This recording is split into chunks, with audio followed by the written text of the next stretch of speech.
Selamat sore kepada Bapak, Ibu, dan saudara-saudara sekalian. Secara pribadi saya mengucap syukur Bapak diberi kesempatan oleh Bapak Pendeta Agustinus Siahaan dan Ibu Yuyun diberi kehormatan untuk menyampaikan firman Tuhan pada sore hari ini. Seperti yang sudah disampaikan tadi, nama saya Iksantoro, jadi saya asli orang Jawa, Jawa Timur. Kalau ada yang di ruangan ini mungkin berasal dari Jawa Timur, saya dari Tuban. Tapi kemudian saya hijrah di Solo, sudah cukup lama waktu kuliah S1 dulu, hijrah ke Solo, lalu sempat pelayan ke Semarang, jadi dosen di STT Kanaan Nusantara, lalu kemudian tahun 2012 dipanggil lagi ke alma mater tercinta, tempat Ibu Yuyun, Ibu Gembala, kuliah dulu. Jadi sebenarnya saya itu juga tidak, waktu itu ya, itu tidak kenal Bu Yuyun, jadi sebenarnya belum pernah ketemu juga di kampus. Tapi saya sudah kesini 2 kali ini Pak ya. Waktu dulu ada mahasiswa praktek namanya Romauli ya. Waktu itu saya juga kunjungan ke sini, diberi kesempatan untuk menyampaikan firman Tuhan.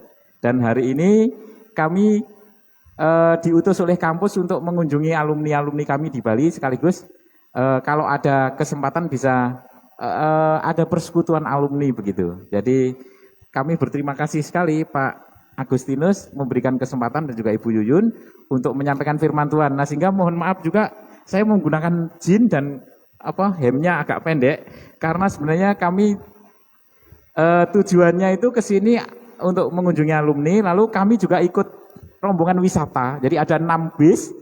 Kami pisah hari Sabtu dan Minggu, tidak sama-sama dengan rombongan wisata. Kami kunjungan ke alumni-alumni. Jadi kami mohon maaf yang pertama. Itu Bapak Ibu, saya tidak sendiri, ada Mas Daud, silakan berdiri Mas.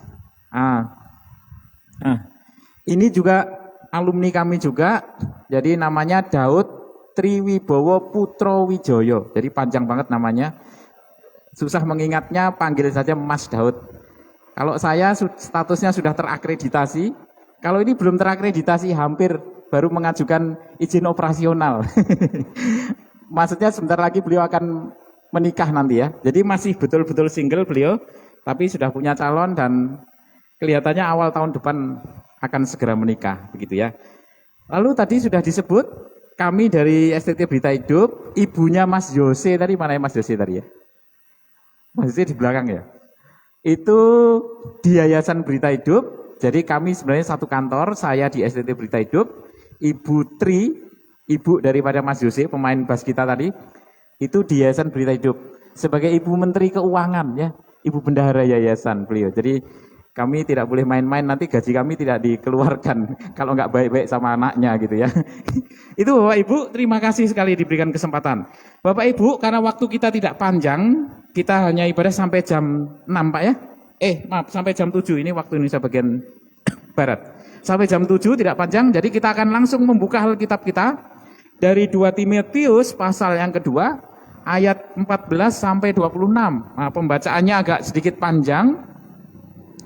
2 Timotius pasal yang kedua ayat 14 sampai ayat yang ke-26.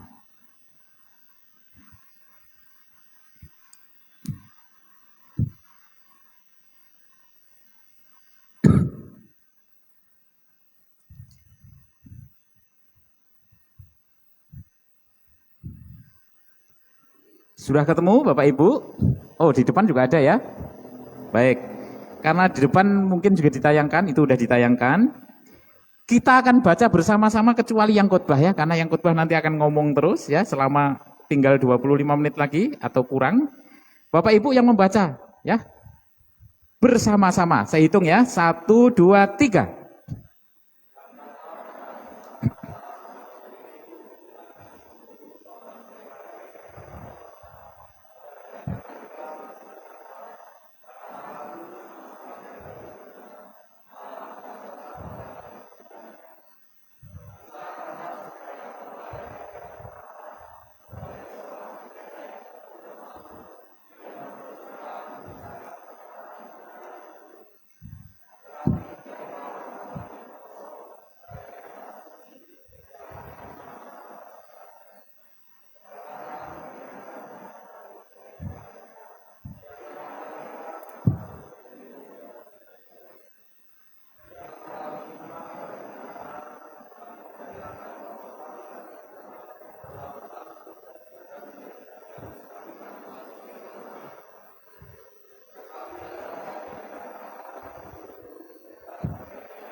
Amin.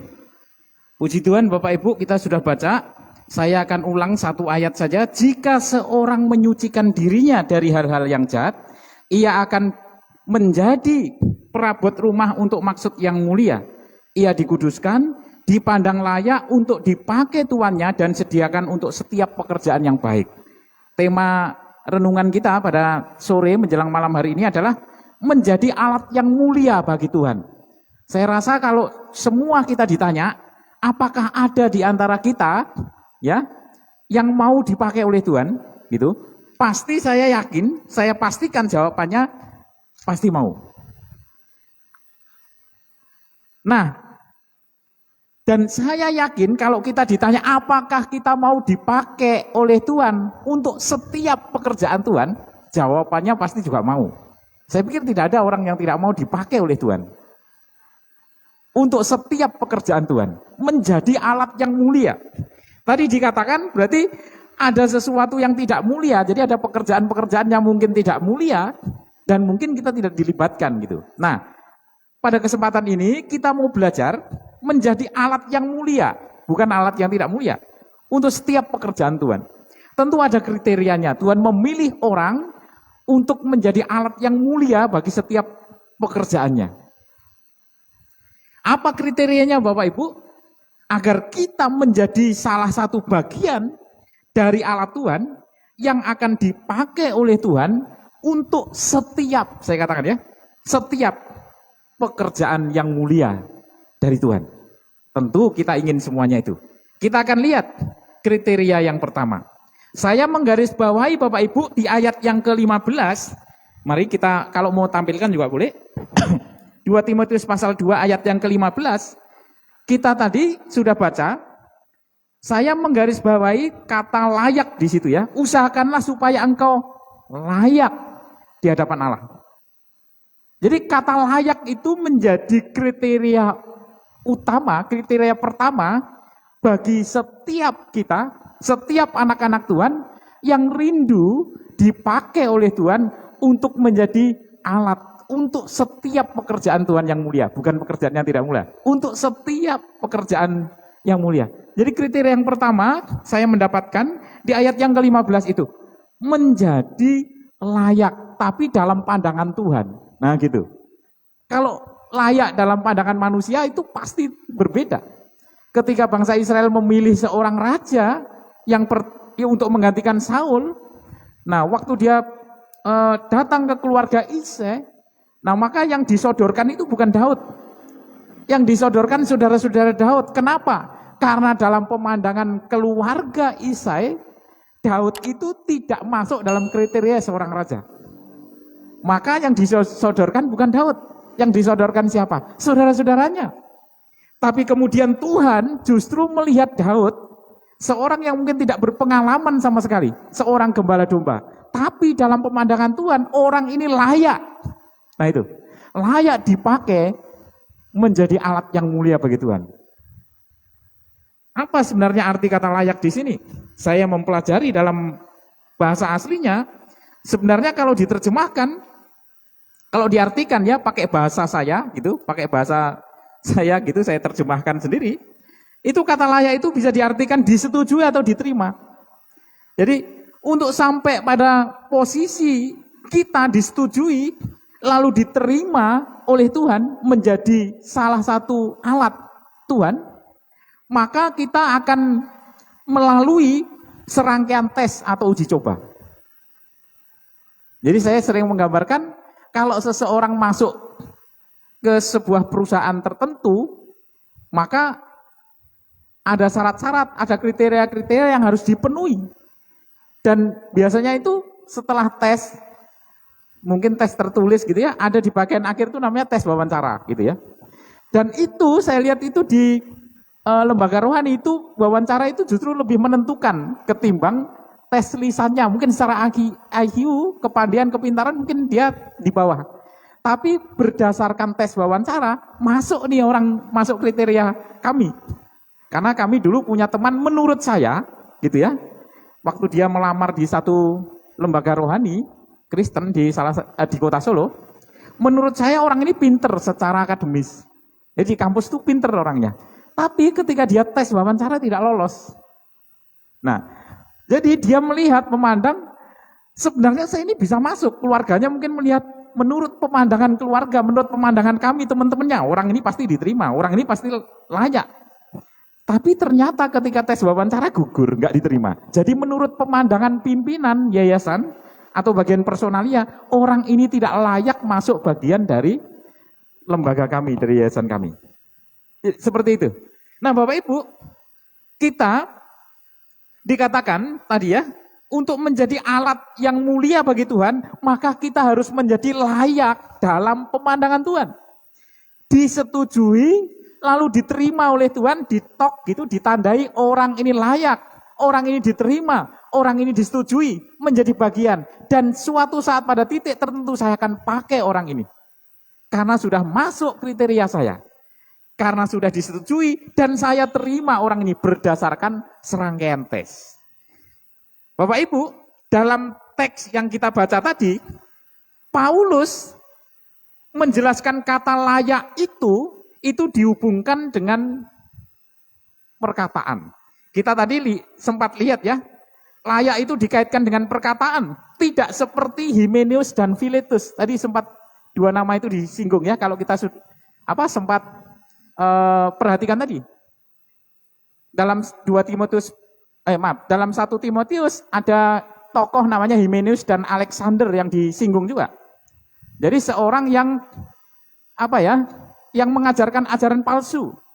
Lalu di dalam 2 Timotius tadi kita membaca ada Himeneus lagi muncul, tapi tidak sama Alexander, tapi kali ini sama Filetus. Sama-sama sebenarnya mengajarkan ajaran palsu. Dan kalau kita masih ingat yang kita baca tadi, ajaran palsu apa sih yang diajarkan tentang kebangkitan, gitu ya? Kebangkitan itu menurut mereka itu sudah terjadi. Dikatakan tadi dalam ayat-ayat yang kita udah baca, karena waktu kita ada agak singkat, nanti dibaca lagi di rumah gitu ya. Jadi mengajarkan kebangkitan yang sudah terjadi. Artinya kalau saya tangkap, gitu ya, saya bahasakan, saya tangkap dengan bahasa saya sendiri, berarti nanti tidak akan ada lagi kebangkitan secara fisik. Berarti sejak orang itu percaya Kristus secara simbolis, ya, saya pahami, berarti kebangkitan itu sudah terjadi, gitu. Itu menurut Himeneus dan juga Filetus yang kita baca di dalam teks ini. Artinya apa? Itu menyesatkan menurut Paulus. Berarti dia sedang berkata-kata yang tidak benar. Dia sedang berkata-kata yang tidak sesuai dengan fakta Alkitab. Dia sedang berkata-kata sesuatu yang membohongi publik. Tidak berkata-kata sesuai dengan apa yang diajarkan selama ini. Apa yang dipercayai, apa yang diajarkan oleh Rasul Paulus, apa yang dipercayai oleh tokoh-tokoh gereja pada waktu itu. Dan itu dianggap kebohongan publik. Orang seperti ini menurut Paulus tidak layak dalam pandangan Allah. Jadi dia sudah otomatis dicoret, disilang, tidak akan dipakai oleh Tuhan menjadi alat yang mulia di hadapan Tuhan. Menurut saya ini unik. Jadi kata layak itu dihubungkan dengan sebuah perkataan. Kita bersosialisasi dengan orang lain melalui perkataan. Setiap hari kita belanja, kita keluar, kita kuliah, atau kita bekerja, apapun perkataan. Kita masuk ke gereja tadi disapa selamat sore, keluar dari perkataan kita. Hampir setiap detik, hampir setiap menit, hampir setiap jam, apalah ya, dan lain sebagainya. Kita menggunakan perkataan. Maka itu harus hati-hati Bapak Ibu. Jadi kata layak ini menurut saya gitu ya, itu sangat penting untuk diperhatikan. Rasul Paulus mengkaitkan dengan perkataan berarti orang percaya itu harus bisa dipercaya omongannya gitu ya. Kalau ngomong itu harus bisa dibuktikan gitu. Kalau ngomong harus bisa dipraktekkan. Kalau ngomong harus bisa dipercaya. Jangan asal ngomong saja. Kira-kira begitu. Seperti Himeneus dan Filetus, perkataannya tidak bisa dipertanggungjawabkan. Maka orang seperti ini tidak layak menjadi alat Tuhan. Orang-orang percaya harus menjadi orang yang bisa dipercaya dimanapun. Kata-katanya tidak boleh menyakiti orang lain. Kata-katanya harus bisa dipercaya. Kalau saya bilang A, maka itu yang saya lakukan. Nah sehingga Bapak Ibu, tidak hanya kita akan dipakai oleh Tuhan di gereja saja, tapi dimanapun, di tempat kuliah, di tempat pekerjaan, di masyarakat dimanapun, kita akan dipakai oleh orang. Kenapa? Karena perkataan kita dipercaya oleh orang lain. Kita dianggap layak oleh Tuhan karena perkataan kita bisa dipercaya. Kita dianggap layak oleh Tuhan karena kata-kata kita tidak menyakiti orang lain. Kata-kata kita kata-kata berkat. Kalau kita ngomong bukan omong kosong, omong gosip dan lain sebagainya. Tapi perkataan kita bisa dipercaya, bisa dibuktikan. Memberkati, memotivasi orang lain. Itulah salah satu kriteria. Dan unik sekali di sini dikaitkan dengan perkataan. Itu artinya perkataan kita memang kalau kita mau menjadi bagian alat Tuhan yang mulia, mesti harus diperbagi, dievaluasi ya. Bukan diperbagi, dievaluasi lah begitu. Dievaluasi. Sehingga Bapak Ibu, kita benar-benar layak di hadapan Tuhan untuk menjadi alat yang mulia. Itu yang pertama Bapak Ibu yang saya temukan. Yang kedua, masih ada ya waktunya ya? Yang kedua Bapak Ibu, kalau yang pertama tadi harus layak perkataan kita, gitu ya. Kita harus layak di dalam pemandangan Tuhan, artinya perkataan kita harus bisa dipercaya, tidak menyakiti orang lain dan lain sebagainya. Yang kedua Bapak Ibu, saya temukan di ayat yang ke-21. Coba kita lihat lagi ayat yang ke-21. Jika seseorang menyucikan diri dari hal-hal yang jahat, ia akan menjadi perabot rumah untuk maksud yang mulia. Ia dikuduskan, dipandang layak untuk dipakai tuannya, dan disediakan untuk setiap pekerjaan yang mulia. Kalau tadi yang pertama itu layak dalam pandangan Tuhan dikaitkan dengan perkataan. Yang kedua, ini dikaitkan dengan perbuatan kita. Jika seorang menyucikan dirinya dari hal-hal yang jahat. Hal-hal yang jahat itu apa saja? Ayat 22 itu dijelaskan Bapak Ibu terus menerus. Seperti jauhilah nafsu orang muda, kejarlah keadilan, kesetiaan, kasih, damai, hindari soal-soal yang dicari dan lain sebagainya. Dibaca terus menerus ya nanti ya. Itu. Jadi kalau seseorang, orang yang percaya kepada Kristus, menyucikan dirinya. Nah, dari hal-hal yang mulai ayat yang ke-22 itu nanti dibaca lagi, sampai ayat yang ke-26 ya, dibaca terus-menerus ke bawah. Nah, kalau kita menyucikan dari hal-hal itu, maka kita akan masuk dalam kriteria menjadi alat Tuhan yang mulia. Tentu kita ingin itu. Menyucikan diri itu artinya, berarti Bapak Ibu harus mengkhususkan diri, memisahkan dirinya, karena kata menyucikan itu dalam bahasa aslinya begitu. Jadi memisahkan diri, mengkhususkan diri, gitu ya, supaya kita, ya perbuatan kita, tingkah laku kita itu tidak seperti yang dikatakan di ayat yang ke-22 tadi sampai ayat yang ke-26. Jadi menyucikan diri dari hal-hal yang jahat. Bapak Ibu, karena kita di Bali ya, saya melihat ajaran Hindu itu menjunjung tinggi yang namanya susila atau etika. Etika atau susila itu berhubungan dengan moral, dengan sopan santun. Kalau saya boleh terjemahkan berhubungan dengan perbuatan. Nah, gitu. Jadi perbuatan kita harus betul-betul menjadi berkat bagi orang lain. Tidak terkecuali orang-orang yang percaya kepada Kristus. Sehingga kita bisa dipakai oleh Tuhan untuk setiap pekerjaan yang mulia. Bapak Ibu, saya akan bercerita ya, untuk menutup khotbah saya ini. Waktu bapak saya dulu sebelum dipanggil Tuhan, bapak saya sempat masuk rumah sakit. Di rumah sakit umum daerah Kabupaten Tuban. Pada waktu itu malam ya sekitar jam 11:30. Bapak saya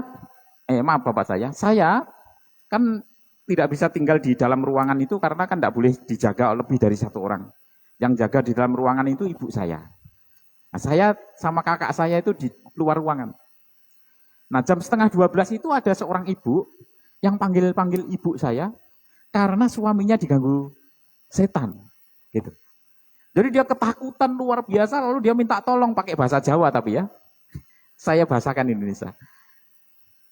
Mbah, tolong suami saya ini diganggu setan. Tolong doakan, tolong bantu, dan lain sebagainya. Karena ibu saya tahu saya ada di luar, saya dipanggil. Nak, tolong masuk. Itu ada bapak-bapak diganggu kuasa kegelapan. Tolong dibantu, didoakan. Saya masuk Bapak Ibu. Jam 11:30.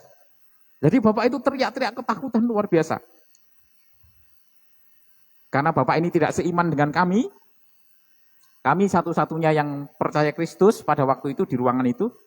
Saya katakan kepada Bapak itu, Pak, kami orang Kristen. Kalau kami diminta untuk mendoakan, kami mendoakan bisanya dengan cara Kristen. Apakah Bapak mau didoakan dengan cara Kristen? Singkat cerita, Bapaknya mau.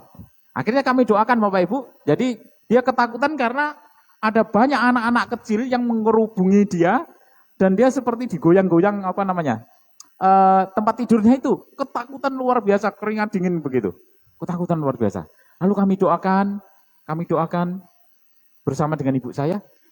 Dan saya tanya, Pak, apakah setannya masih? Alhamdulillah setannya udah gak ada. Wah, seneng kan setannya udah gak ada. Nah tiba-tiba Bapak Ibu, ketika setannya sudah tidak ada, suster itu datang, ternyata setannya datang lagi. Jadi waktu suster itu datang untuk memberikan suntikan gitu, obat begitu, setannya datang lagi. Kali ini setannya itu seperti monyet. Jadi dia duduk di atas tiang infus itu. Dan dia ketakutan, suster tolong lepas infus saya, suster tolong lepas infus saya. Kenapa? Karena ada setannya di situ. Lalu susternya bilang, enggak bisa Pak, kalau Bapak lepas infus, Bapak harus tanda tangan. Nanti kalau terjadi apa-apa supaya kami tidak disalahkan. Jadi minta tolong Bapak. Dan Ibu nanti tanda tangan kalau ini disuruh lepas. Saya bilang sama Pak, biarkan suster ini memberikan obat dulu, nanti kita berdoa lagi. Jadi setelah ditangani, singkat cerita susternya keluar, lalu saya doa lagi. Karena Bapak ini ketakutan luar biasa, meskipun jam 11:30 sudah hampir jam 12, itu akhirnya orang-orang yang ada di situ itu bangun semua, nonton kami. Jadi kami dikerubungi, ditonton, termasuk suster tadi ternyata dia tidak keluar jauh. Dia melihat dari balik dari balik jendela itu. Masih nonton di sana ternyata apa yang dilakukan oleh Mas itu ya. Kira-kira begitu. Lalu saya cerita tentang Tuhan Yesus. Intinya saya katakan, kalau Bapak ingin benar-benar setan ini pergi, maka Bapak harus mengenal Kristus gitu. Karena sebenarnya saya tidak punya ilmu apa-apa. Yang bisa mengusir setan ini Tuhan yang kami percaya yang tinggal dalam hidup saya. Jadi singkat cerita saya ceritakan siapa itu Yesus. Jadi di hadapan orang-orang yang ada di situ, saya ceritakan siapa Yesus dan lain sebagainya. Lalu kemudian Bapak Ibu yang terakhir saya katakan, Bapak mau enggak berdoa seperti saya, mengikuti doa saya, supaya Tuhan Yesus yang saya percaya juga tinggal dalam hati Bapak. Singkat cerita Bapak itu mau, dan akhirnya kami berdoa. Nah karena sebenarnya saya secara pribadi juga takut gitu ya, jangan-jangan nanti setannya itu nggak mau keluar, kan malu gitu ya, atau dia nekik saya gini kan malu kan ya, takut juga kan di hadapan orang gitu kan malu juga, kalau jangan-jangan setannya nanti nggak bisa keluar, malu ditonton orang banyak gitu ya. Tapi Bapak Ibu, saya pimpin Bapak itu dengan doa, pelan-pelan saya pimpin. Dan yang terakhir itu saya katakan, Tuhan engkau masuk dalam hidup saya, begitu menjadi raja, menjadi Tuhan. Nah yang paling akhir sendiri baru katakan, di dalam nama Tuhan Yesus, segala kuasa-kuasa kegelapan, setan yang menyerupai anak kecil, menyerupai monyet atau apapun, pergi. Nah itu yang terakhir. Pelan-pelan saya tanya. Karena jangan-jangan nggak keluar nih setannya kan, gitu ya. Pak, apakah setannya masih ada Pak? Bapak itu jawab, Alhamdulillah Mas, setannya sudah tidak ada. Sekarang ini ruangan ini terang sekali. Puji Tuhan. Akhirnya setannya tidak ganggu Bapak itu, tapi Bapak Ibu, yang perlu Bapak Ibu tahu, besoknya Bapak ini itu dipanggil oleh Tuhan. Jadi malam itu saya pulang kembali ke Solo, besoknya saya ditelepon oleh ibu saya, ternyata Bapak itu dipanggil oleh Tuhan. Tapi saya sangat bersyukur karena Bapak itu sudah mengenal Yesus. Dan ya, yang saya syukuri Bapak itu sudah terima Tuhan Yesus. Dan setannya itu pergi. Nah Bapak Ibu, sebenarnya ada satu cerita lagi yang ada kaitannya juga dengan khotbah ini. Menjadi salah satu bagian alat Tuhan yang mulia. Jadi kalau kita mau dipakai oleh Tuhan, kalau tadi kan saya cerita tentang bagaimana dipakai untuk mengusir setan gitu ya. Sebenarnya ada cerita yang sebaliknya. Gitu ya. Ada orang yang menurut saya senior gitu ya. Itu ngusir setan malah diejek. Jadi setannya itu keluar, lalu kemudian datang lagi. Saya masih ada gitu ya. Jadi sudah didoakan setannya keluar, pergi, setannya datang lagi. Keluar, setannya datang lagi. Jadi setannya nggak mau pergi. Didoakan, setannya nggak mau pergi. Nah itu kan malu kalau ditonton oleh orang banyak. Nah Bapak Ibu Saudara yang dikasihi oleh Tuhan, bagaimana caranya supaya kita menjadi salah satu ya, bukan satu-satunya karena kan kita banyak. Salah satu alat yang bisa dipakai oleh Tuhan. Tidak hanya mengusir setan, tapi semua hal di gereja, di masyarakat, dimanapun. Kalau tadi saya cerita tentang mengusir setan, dipakai oleh Tuhan untuk setiap pekerjaan yang mulia. Kita harus memenuhi kriteria.